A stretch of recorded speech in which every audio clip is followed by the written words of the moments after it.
Good evening, everyone, and welcome to the September 26, 2023 New Bern Board of Aldermen meeting. The prayer tonight will be coordinated by Alderman Brinson. Yes, sir. I've asked Mr. Dale Moore, our discipleship pastor at Union Point Church, to come and lead us in prayer tonight. Let's pray together. Father, we thank you. We thank you for the blessing of the day that you have given us. Lord, I know a very busy day for each and every one. Now you've called us together to close it out, literally doing your business. Lord, I thank you for the blessing of the community that you've given us. Lord, especially for the blessing of the leadership that you've given. Lord, I thank you for what you have done in and through them in the past and what you're doing now and what you plan on doing in and through them in the future. Lord, we just thank you for that blessing. Lord, we do ask for what you tell us in the Word. You say if anyone needs wisdom, if anybody wants wisdom, if you need understanding, just simply ask for it. And so, Lord, that's what we do. We ask now for your wisdom, for your insight, your revelation, enlightenment, illumination. And that, Lord, that you would guide us and that you would direct us. And, Father, that you would protect us, that your very power and your presence and your peace would be here upon us. We thank you and we bless you in Jesus' name. Amen. Amen. Amen. If you would please stand as we pledge allegiance to the flag of our country. I pledge allegiance to the flag of the United States of America and to the republic for which it stands, one nation, under God, indivisible, with liberty and justice for all. Madam Clerk, if you would please call the roll. Alderman Creel. Here. Alderman Royal. Here. Alderman Astor. Here. Mayor Odham. Here. Alderman Kinsey. Alderman Best. Present. Alderman Brinson. Here. All right. Item number 3 is to approve the agenda. Alderman Pearl, I believe that you wanted to pull an item. Yes, I made a request that item 6 on the consent agenda be pulled off of consent and considered separately. All right. Is it okay if we do it right after the consent agenda? Is that okay? That's fine. Okay. All right. I'll take that as a motion to approve the consent agenda with that item pulled. Do I have a second? So moved. A motion, a second. Any further discussion? Hearing none, let's have a roll call starting with Alderman Prill. Alderman Creel. Yes. Alderman Royal. Yes. Alderman Astor. Yes.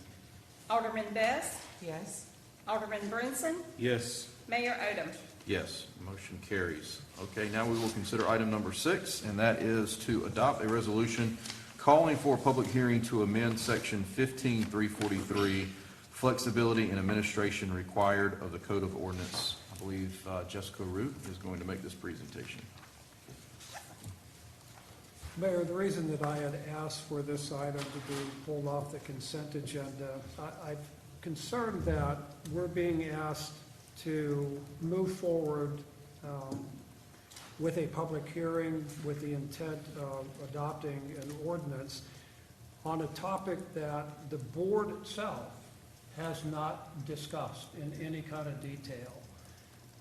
And I'm just concerned about that. There are a number of issues, potential issues, that are tied into this proposed ordinance revision.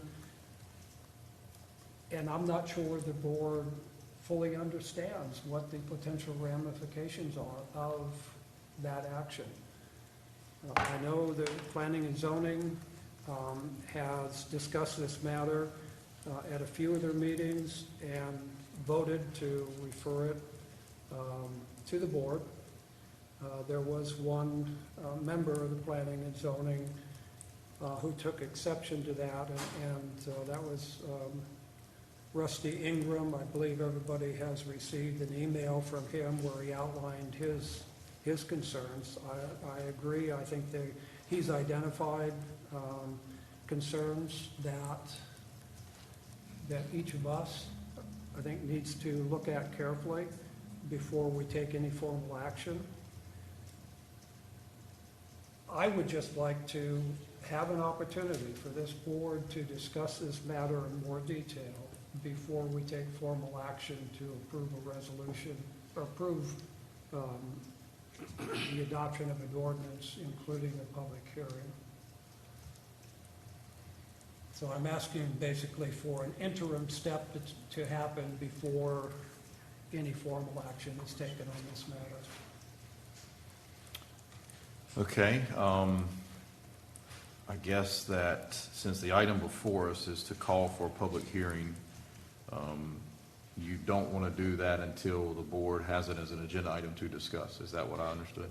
That's correct. I mean, the holding of a public hearing is the necessary step prior to a motion being put forth to adopt an ordinance amending our current ordinance. And again, I think we're moving a little too quickly on this matter. I'd like to have a discussion amongst the board members of all of the issues and potential issues that may come up as part of this recommendation from staff. And then whatever the decision of the board is, could simply move forward at that point. Okay. Staff have comments you'd like to make? Yeah, so typically in the state of North Carolina, if we want to amend a land use ordinance or code, the first step is going to the Planning and Zoning Board because they are required before your consideration to make a recommendation to you. And we typically refer to those as text amendments or map amendments. So we follow the same process when we go through a rezoning or a text amendment. A text amendment can be initiated by a member of the public, by anyone who's read the ordinance, or by a staff member.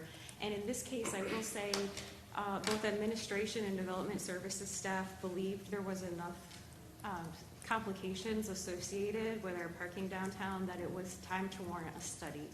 And so after looking at what the code said and how it had historically been enforced, we believe there may have been a permitting problem, and we would like to solve that permitting problem. And we took this situation for the first time to the Planning and Zoning Board for discussion in May, and they also discussed this in detail at subsequent meetings in June, July, August, and September before sending a recommendation to you. It had been modified several times. They are proposing to expand a district where we exempt the strict letter of the law when it comes to parking. And I would welcome personally the opportunity to present the findings of the Planning and Zoning Board and hear what the public has to say. The next step in the process would be you absolutely don't have to adopt it. You could let what's suggested to you die. It's your right to do that. Or you can listen to those comments and send it back to the Planning and Zoning Board for further direction, so they could continue working and modifying on it if we're not satisfied that it's meeting our needs. Or you can continue it to another meeting. But the first step in the process really is to hear that recommendation from the Planning and Zoning Board, which does require a public hearing. Okay. Does the board have questions? I'd like to know what concerns Alderman Frill has, and if it's appropriate to discuss it at a later time, I'm in agreement with that. However, the board would like to proceed. Mr. Davis, I guess we're free to talk about the issue, correct? Yes, sir. Now is fine as well. Okay. Alderman Pruitt, I don't know if you're prepared to share those concerns that you have tonight or not. Sure.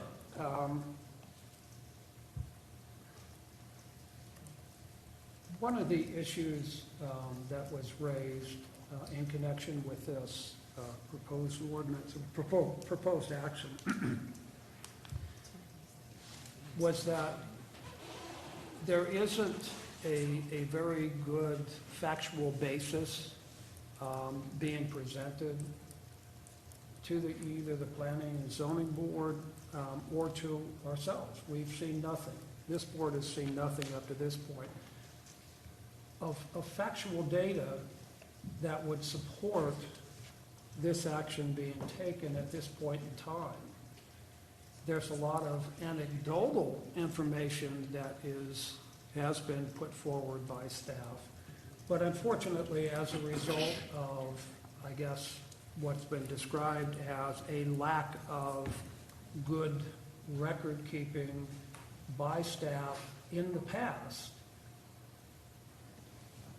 we don't really know for sure whether or not there is a need to take this action at this time.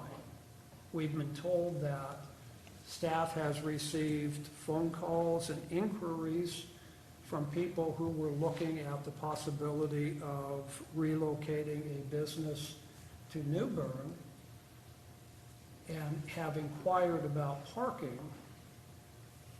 And with the current parking restrictions in place, that they essentially have gone away. But we don't have any information on who was inquiring, what properties they were looking at, but we've been told that it's happened. I'm not doubting that the staff has received information, but without having some factual information and data, it's anecdotal at best. And I'm concerned about this board being asked to make a policy decision on anecdotal information. We don't know what the true impact of this action will have, especially in the downtown area, because it hasn't really been looked at. You need to look at each individual property that potentially could be utilized by either current property owners or future property owners. And if we take action to exempt parking now, before we have any information on what could potentially be located on these properties, we don't know what the true impact is going to be on downtown. And just as an example, I'll use the bank property, Wells Fargo Bank. We all know that the Bradham Foundation would be very interested in acquiring that property for a Pepsi museum. There could be other entities that would be interested in that property for other business purposes. But if we take action to exempt parking,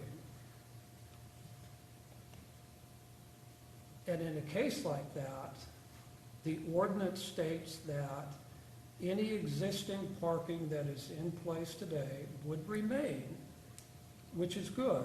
However, there's also a provision that says that an applicant can go before the zoning board of adjustment and get, if it's correct, a special use permit to counter the decision that we make.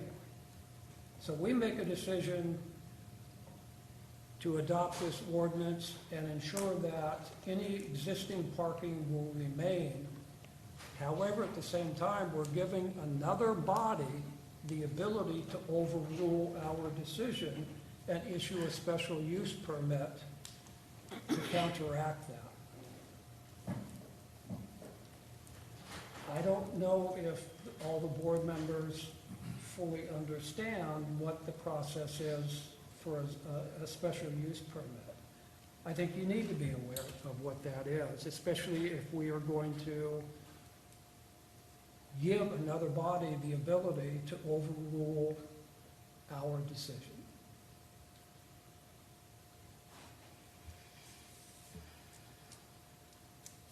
I know I'm missing probably a couple of other points, but I'll let it go at that. All I'm asking for, and I'm not arguing with what Jessica is saying, she's outlining what the process is. I just think that given the fact that this board has not discussed this matter in any detail at all, I'd like to have the opportunity to have that discussion with staff, with any current property owners in the affected area that want to participate in that discussion. And then we can make a decision on whether we want to move forward or not. So it's a simple adding just an interim step. in the formal process. Alderman Best?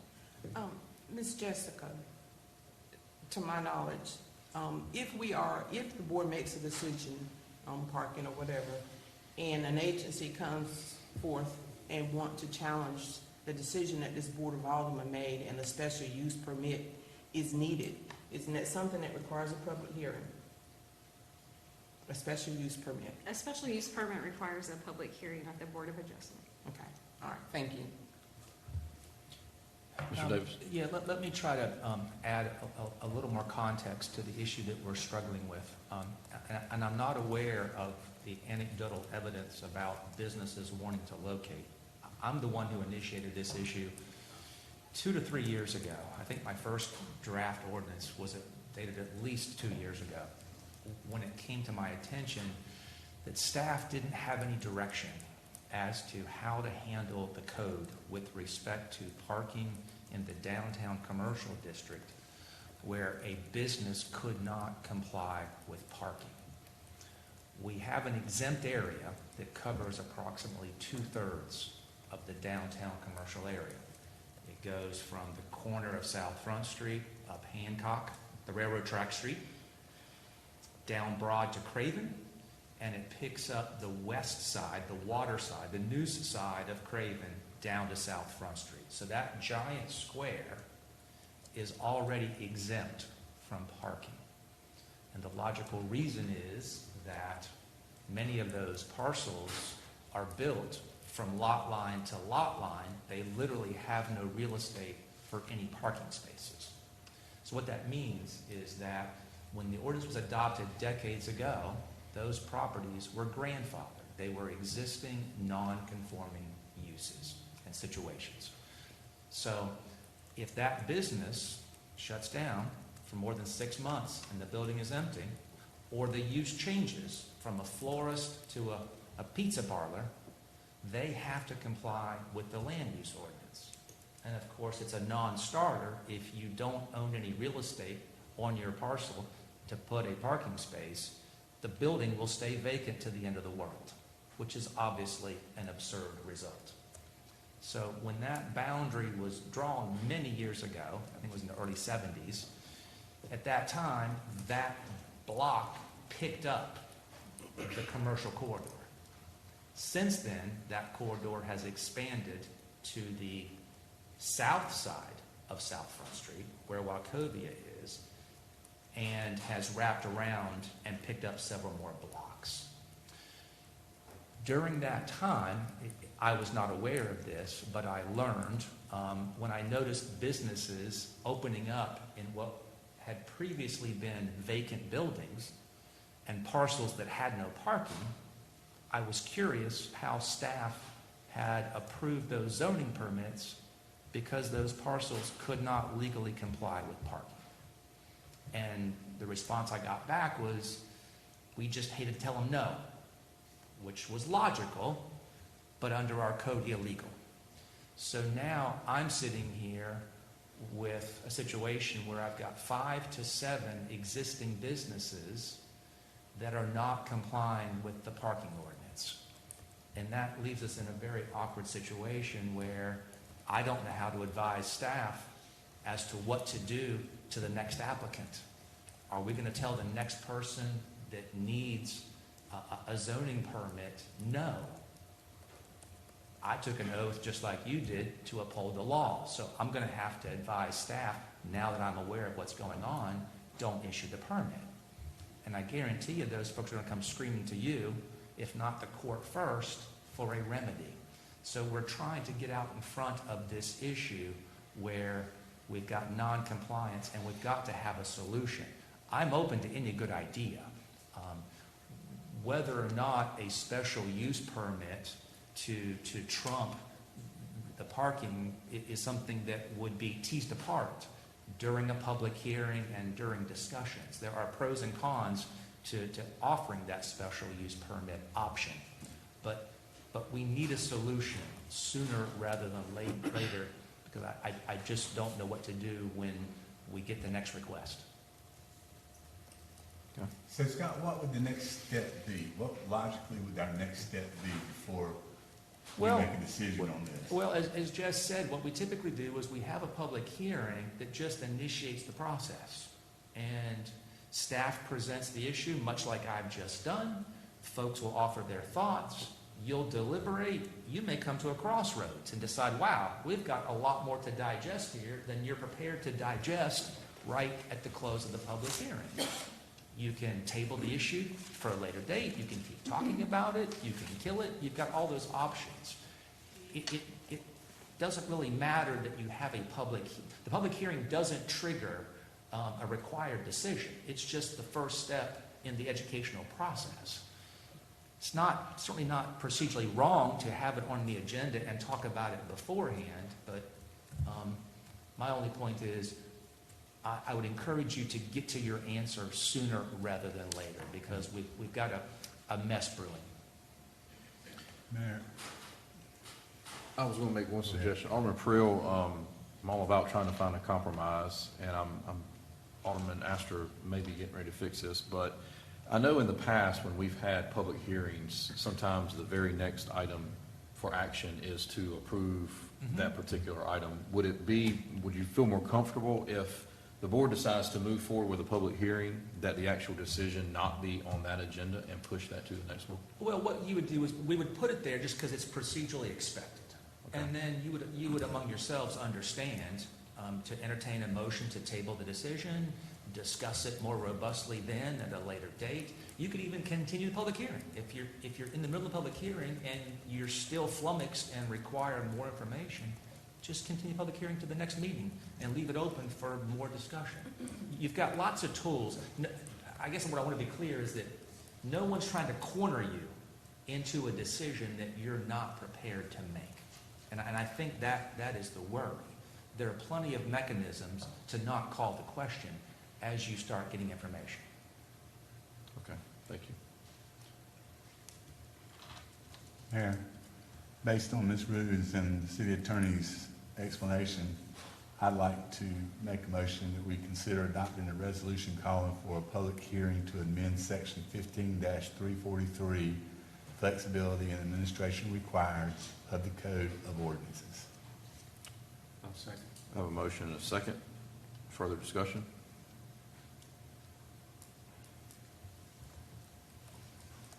Hearing none, let's have a roll call starting with Alderman Royal. Alderman Royal, Yes. Alderman Astor, Yes. Alderman Best, Yes. Alderman Brinson, Yes. Alderman Prill, No. Mayor Odham. Yes, motion carries. And Mayor, just to follow up, again, as you pointed out, this does not require an absolute decision at the close of the public hearing. We have lots of mechanisms to make sure everyone has all the information that they want and need to make an intelligent decision. Okay, thank you. All right, item number 11, consider adopting a resolution establishing a municipal Mayor, service. would you want to adopt the consent agenda now? We did. We had a roll call. No, not on the consent agenda. You did the roll call on approval of minutes. On approving the agenda. Yeah, okay. I'll make a motion to approve the consent agenda. Second. All right, have a motion and a second. Any further discussion? Let's have a roll call starting with Alderman Astor. And just for clarity, it's the consent agenda minus number 6. Minus number 6. Yeah, I've which got terrible we notes just because voted I had down that Alderman Prill and Brinson seconded without number 6 in it, but that's fine. I've made a bad note, so that's why we have a Alderman clerk. Astor, Yes. Alderman Best, Yes. Alderman Brinson, Yes. Alderman Prill, on. Yes. Alderman Royal, Yes. Mayor Odham. Yes, that motion carries. All right, now we'll move on to item number 11. Consider adopting a resolution establishing a municipal service district advisory committee. Mr. Hughes. On August 22nd and September 12th, we brought this topic to the governing board to discuss creating the MSD advisory committee. We received feedback and recommendations from the board on both of those meetings. Some of those recommendations included increasing the number of ex officio members to 5 to recognize an at-large appointment from the Board of Aldermen, and term limits to be staggered and set at 2 successive terms for residential and commercial members representing the same commercial interest. Letters were sent to all MSD property owners informing them of the application process. If enough applicants are received by October 13th, the goal is for this information to be forwarded to the Board of Aldermen and hopefully to consider at the October 24th or the first meeting in November. Currently, 9 applications have been received for the MSD Advisory Committee. All right, the board have questions on item number 11.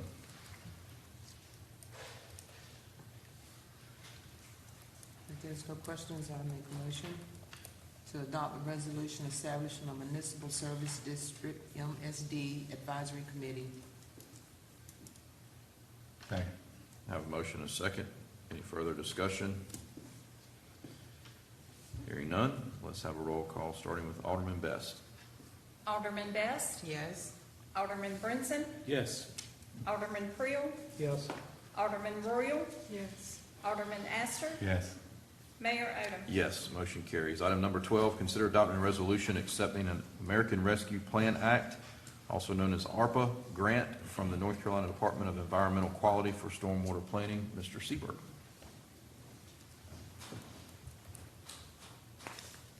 Good evening, Mayor and Alderman.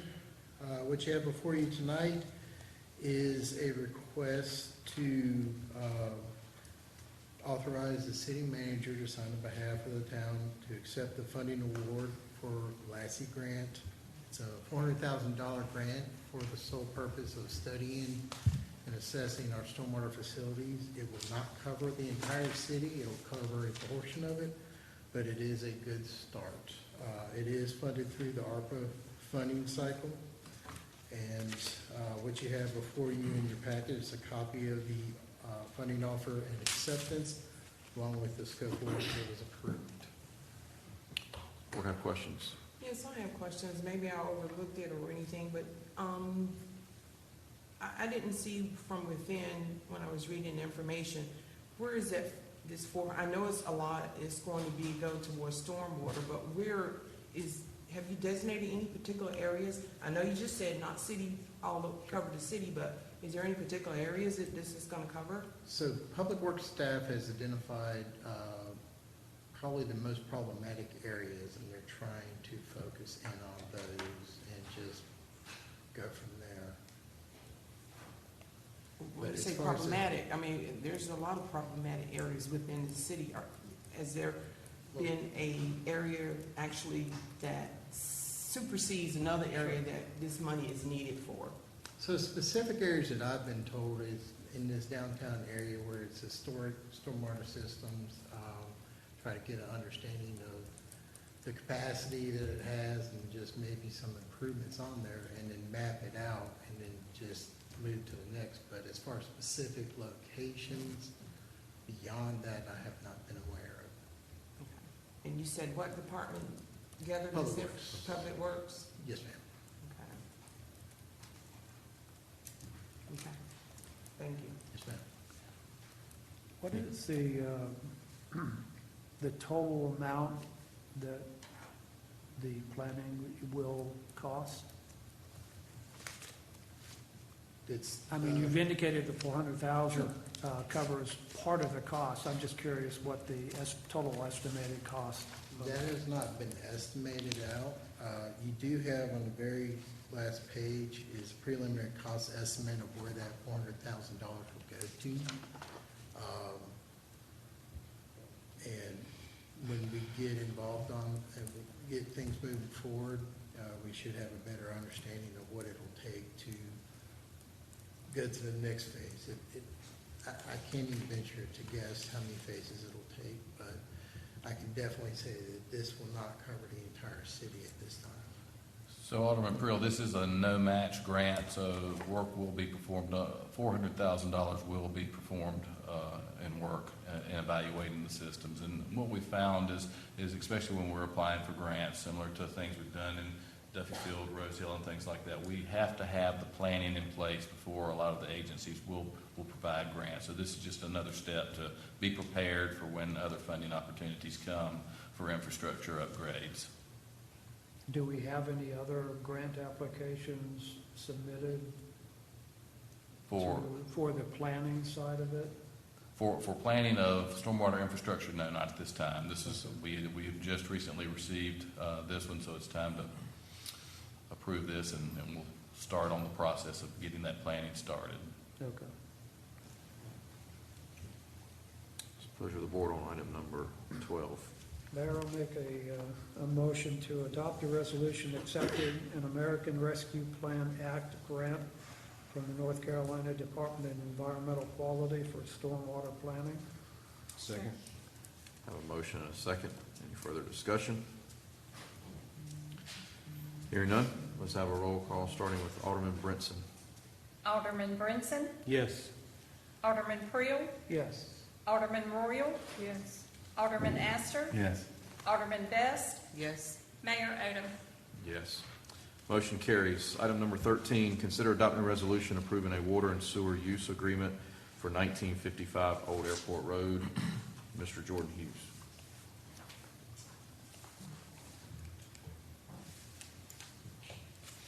All right, thank you, Mayor.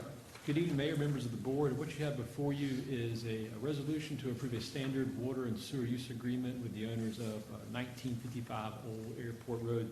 This is a fairly large parcel, a little over 27 acres, where the intention of the owners is to build a charter school. If you're familiar with the area, this is the large agricultural field that's left probably north of the Selhorn subdivision, just south of Creekside Park. I've been working with the owners and engineers, looking at some preliminary design for water and sewer extensions.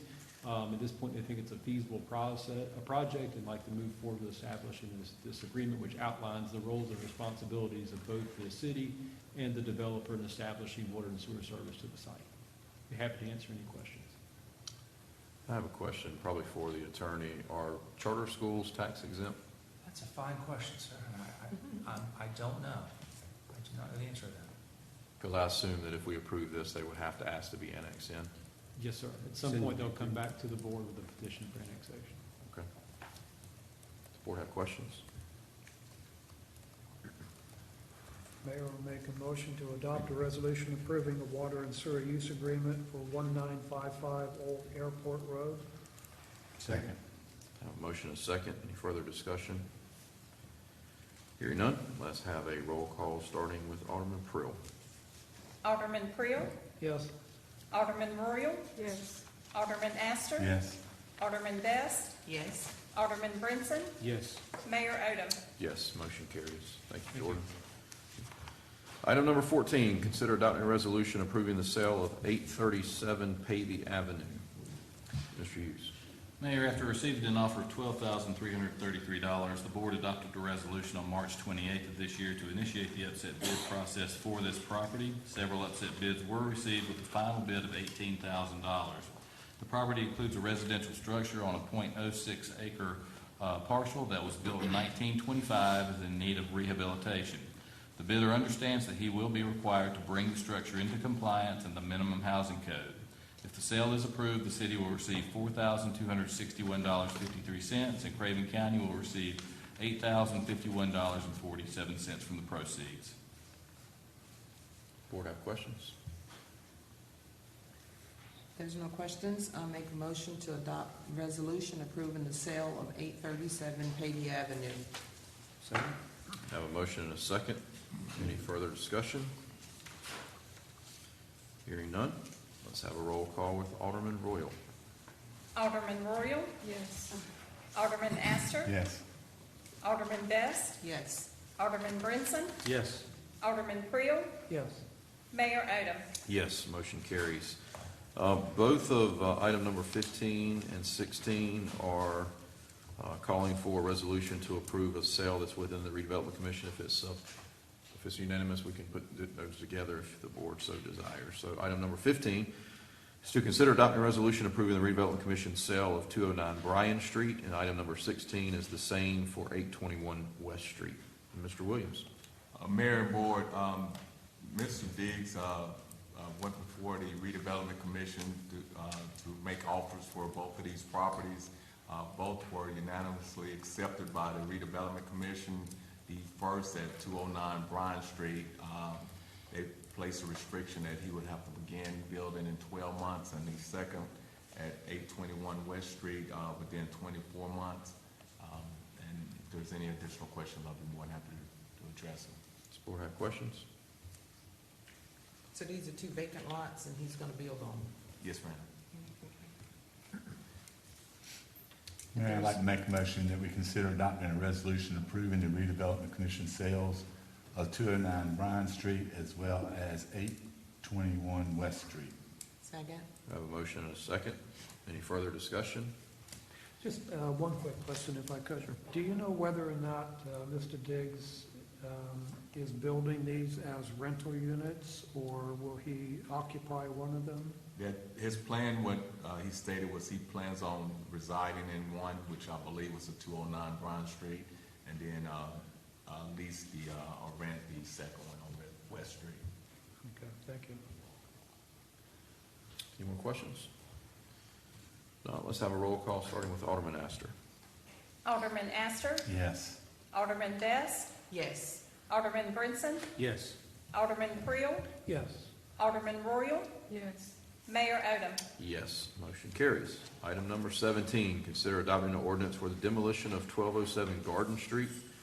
Mr. Ezell. Good evening, Mr. Mayor and Board. How we doing this evening? Evening. Staff is seeking the approval of an ordinance to demolish the structure at 1207 Garden Street. Staff has sent the owner of record the initial minimum housing letter back in November of 2022, stating that the dwelling located at that address has deficiencies violating the city's minimum housing code. Staff has attempted to contact the owners via email and phone, and have been unable to continue with that communication.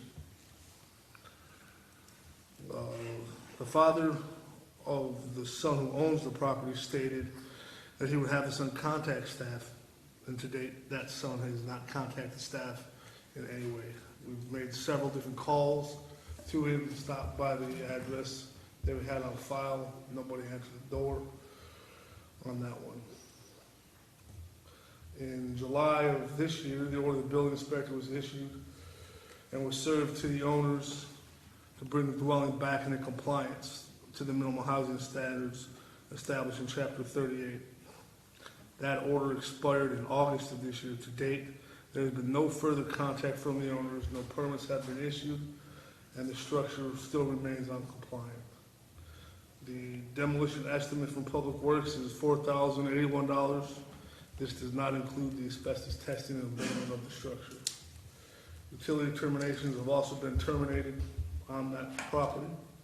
Staff plans, a complete list of the chronological order of events released to the property should be in front of you, as well as some pictures. And then again, if there's any questions, I'm willing to entertain those questions now. I have a question for Attorney Davis. This is a single wide trailer. It's been vacant for a long period of time.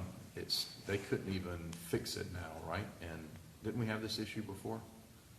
I'm not sure it was this property, but. Yeah, not this one, but it was another one. But they do come up from time to time, and typically end up just scrapping them. Okay. Does the board have questions? Yes. So this, from the beginning, this case was open in 2022. And so it's been a year, and you've not had any contact or anything from the actual owner? Correct. Okay.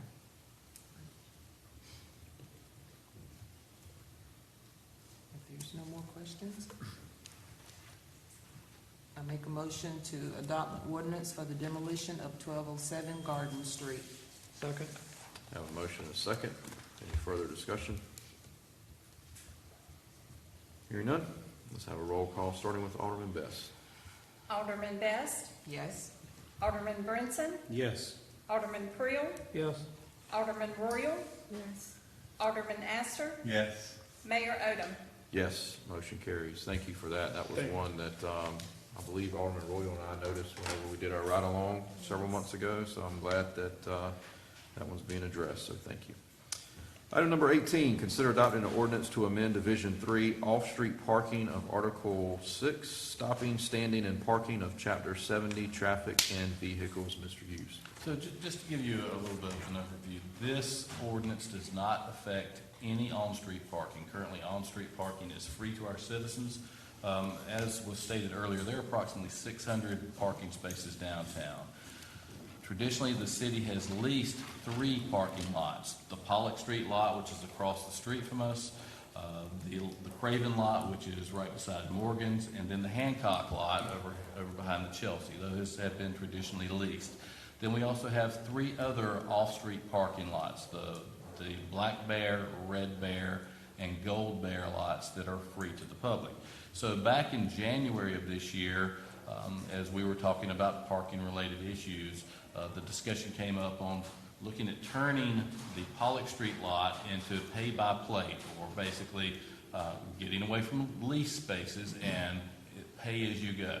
And so we got direction from the board to proceed with that. The goal was to implement this back in May when it was the understanding that the City Hall would be completed. Well, here we are coming into October, and we'll talk about City Hall shortly, but we are about ready to open up City Hall. And so with that being said, it's time to do something with the Pollock Street lot. So we are recommending in the ordinance to turn that into a pay-by-plate lot. This would be 24 hours. There would be no enforcement on Sundays, and it would be hourly parking. So I'm going to talk generally about the rates for this, and then we'll get into the rates for the next item. This would be an enforced lot by the parking control as well. But basically, if someone wanted to park in the lot across the street, the cost would be $1 per hour. If they wanted to park in there all day, it would be capped at $8 per hour. Now, just to give you a little bit more context, when this lot was leased out annually, we generated $7,000 on the lease spaces, and there are 50 spaces in that lot. And so all of those funds go into the MSD. And so the thought is that having this be pay-as-you-go for individual spaces, it's going to generate more revenue. Those funds would go into the MSD. And so how are citizens going to be able to use that lot? Well, if this is approved, this will be signed. We are working with the Park Mobile Group, and there are several ways to do this. One, you can download their app, and it's easy to follow instructions on the signage. You can call a number, and you'll be given instructions on how to pay. You can text your information to a number, or you can scan a QR code and pay. Now, we understand that some people may be technology challenged, and so if you're unable to work that out, we still have plenty of other spaces to park at on the street and in other parking spaces. Couldn't really justify going with a kiosk for this. The cost of the kiosk is about $7,500, and in our conversations with a lot of vendors and a lot of other cities who are doing this, for the size of lot we have, the cost isn't really justified. You're still going to have technology issues to overcome, and really a lot of folks are getting away from cash, putting cash into a machine as well. So the second part of this is to clean something up. In the ordinance, it's listing 2 Pollock Street parking lots. So this is named Pollock Street parking lot, and we had another parking lot down the street on Pollock Street at Pollock near Fleet, and that's basically the property that's behind the old Days Inn property. That was named Pollock as well in the ordinance, and so our goal is to clean that up by calling that the Brown Bear lot, to be just in line with the free parking. So that would, while we do have four paid free parking lots in town, we didn't name that specifically, and so now we're naming it as part of the rest of the brand. So happy to answer any questions you have. I hope I didn't muddy it up any more for you. Does the board have questions? So the Pollock and Fleet is the parking lot there by the old Days Inn? That's correct. And it's now Brown. Foster, in the proposed ordinance, there is reference to, and I didn't print it out, and I should have, reference to private use of spaces in the parking lots. Can you explain what the private use is in reference to? Is that in the ordinance for the other lots that we lease out? Is that what that language could be for? It could be, and that may be what it's addressing. Yeah, I know there's an exception, or to clarify, that parking lots are for parking vehicles, not for storing boats, not for camping, not for putting up a tent, but to park a motor vehicle. So I'm not sure if that's what that language was referring to. It just, I don't know, it struck me as odd, where a reference is made to private use is permissible. You know, that's not exactly how it's worded, but that seemed to be the intent. I mean, if you look at, I don't know if you have like the red line version of the proposed ordinance, where, and I think I saw it right after like the Pollock Fleet Street reference. Yes, so I know we had an exception there as well, that it is available, it is open to the public to privately park your vehicle, but the city retains the right to make that exclusively the city property. So we want to leave a breadcrumb there that was not intended to be a forever parking lot. So for as long as the ordinance allowed it, it was fine, but we added a provision that the city at any time could change its mind about what it wanted to do with that parking. I've got it, I'll read it if it may be helpful. So it's section 7272D. Says the Brown Bear parking lot shall be made available to the public free of charge each day. The Brown Bear parking lot shall revert to private use as determined in the sole discretion of the Board of Aldermen. Private meaning back to the city private. It's by making it the Brown Bear lot is a public lot, but the government can take it back privately for the government's use. So if the site was redeveloped or sold and a developer needed that was the intent. Okay. Yes. We just didn't want all those businesses banking on that lot being there forever, and then if that's sold someday, they're shortchanged. Okay. Good. I'm comfortable with that intent, although I wouldn't have read that in that sentence. So that's why I was a little concerned about it. Yeah, because I was gonna ask, so the Days Inn lot and this Brown Bear is two separate parcels? It's one parcel. The Brown Bear is described as approximately 200 feet deep, I believe, coming off of Pollock Street, to just visually segment that, but it is one tract of land. So then if this lot is sold, then at that time, It reverts to private use. negotiation would be, You sell it and it's gone, yes. okay. I'll just make a couple comments.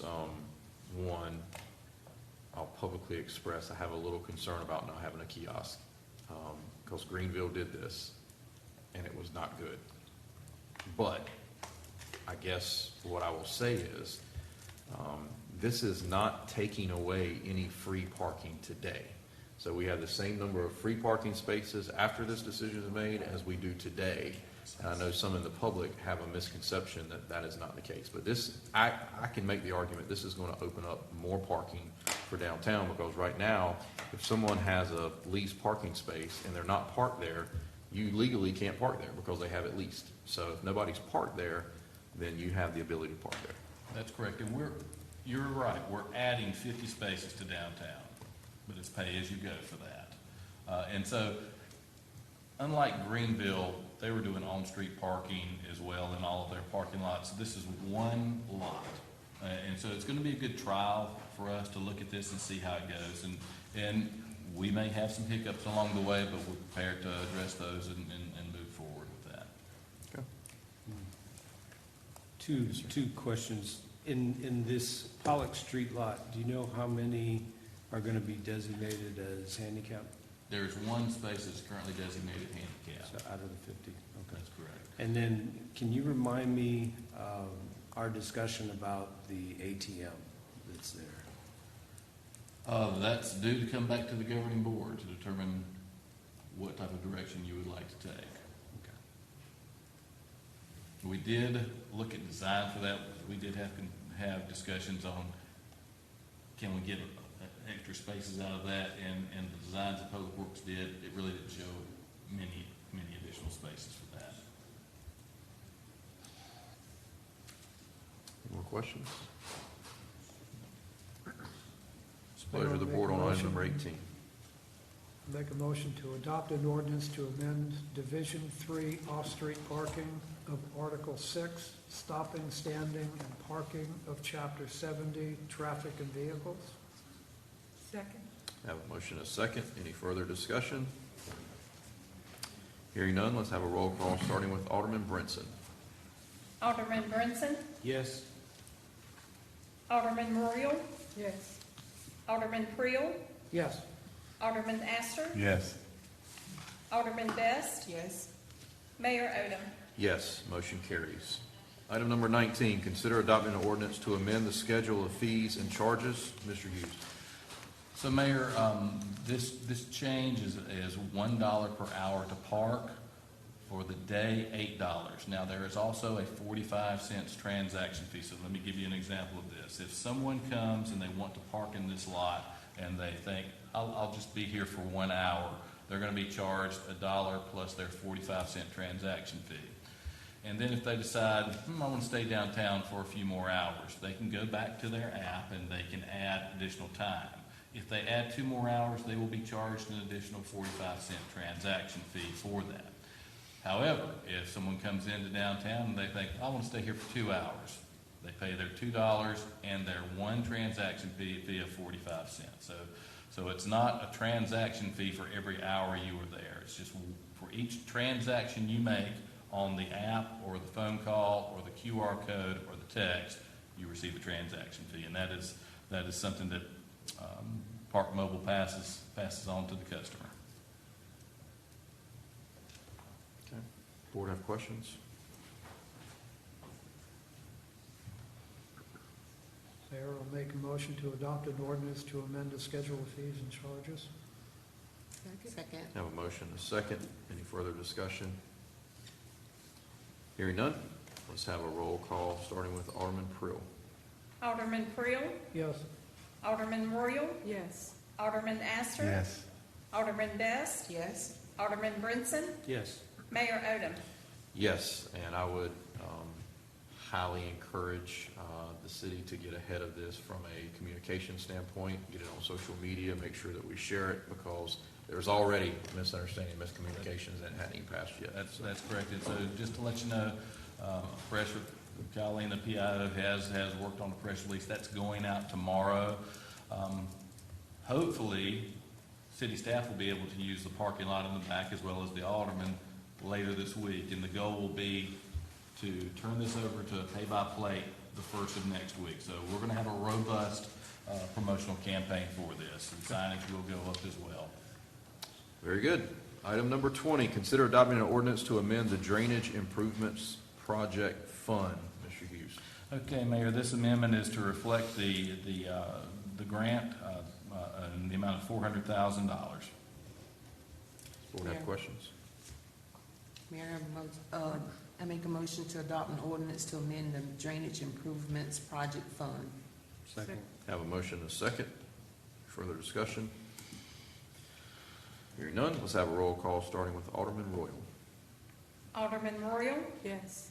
Alderman Astor, Yes. Alderman Best, Yes. Alderman Brinson, Yes. Alderman Creel, Yes. Mayor Odham. Yes, motion carries. Item number 21, consider adopting an ordinance to amend the Resiliency and Hazard Mitigation Plan Grant Project Fund. Mr. Hughes. So, Mayor, we recently received a grant in the amount of $175,320 from the North Carolina Resilient Coastal Communities Program Grant. These funds will go to expand the East Rose Retention Basin, and this memo goes to adjust that fund. Okay, board have questions? There's no questions. I make a motion to adopt an ordinance to amend the Resiliency and Hazard Mitigation Plan Grant Project Fund. Second. Have a motion and a second. Any further discussion? Hearing none, let's have a roll call, starting with Alderman Astor. Alderman Astor, Yes. Alderman Best, Yes. Alderman Brinson, Yes. Alderman Creel, Yes. Alderman Royal, Yes. Mayor Odham. Yes, motion carries. Item number 22 is appointments. Alderman Kinsey has one, but he's not here. And the board has one for the Friends of the Fireman Museum. Mayor, I'd like to make a motion that we appoint Bobby Boyd, retired fire chief for the city of New Bern, to the Fireman's Museum Board to fill the remainder of George, is it Halyak's term,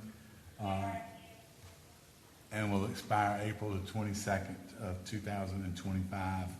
Bobby has been serving on this board as ex officio, and he knows everything about what's going on, and is quite an asset, and would be a better asset as a voting member. Second.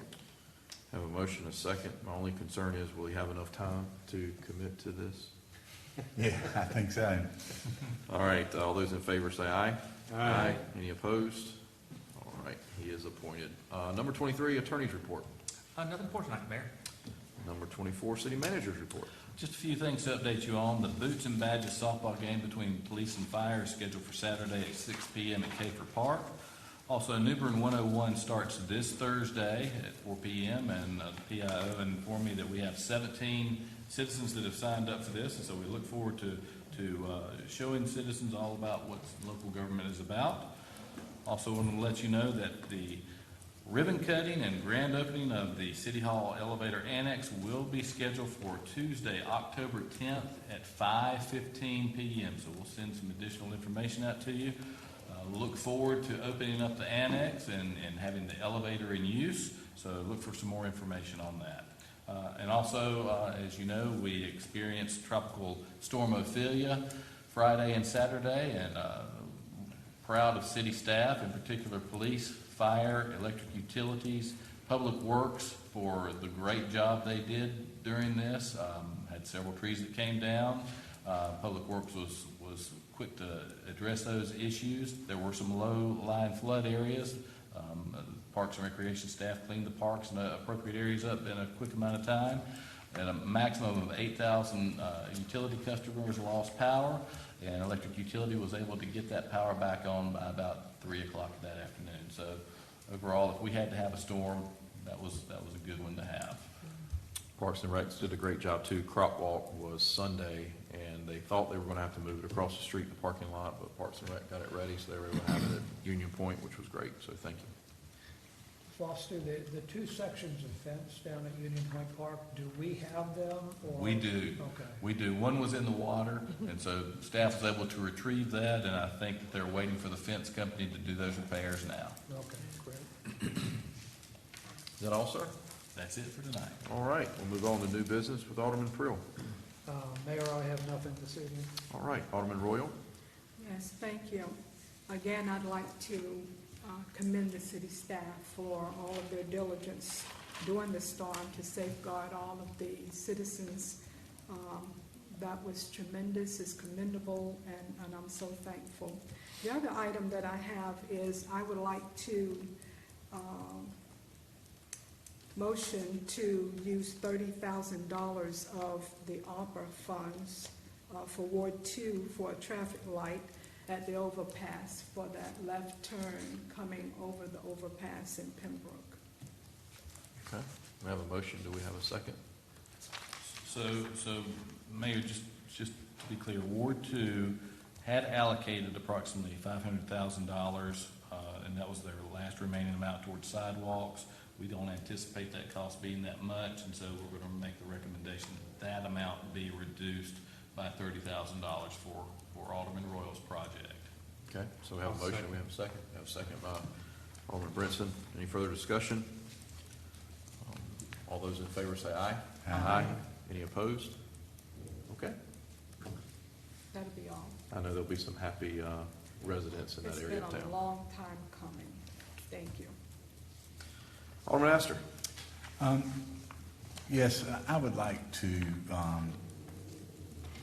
mention that our old retired chief building inspector, Johnny Clark, passed away yesterday. And his services will be on Friday at Cotton Funeral Home at 2 p.m. Johnny worked for the city for, I wouldn't be surprised if it wasn't close to 30 years. And very well known throughout the community, and was also, I think, an associate pastor at one of the churches over on Old Airport Road, Old Cherry Point Highway. Can't remember the name of the church right now. But if everybody would keep him and his family in your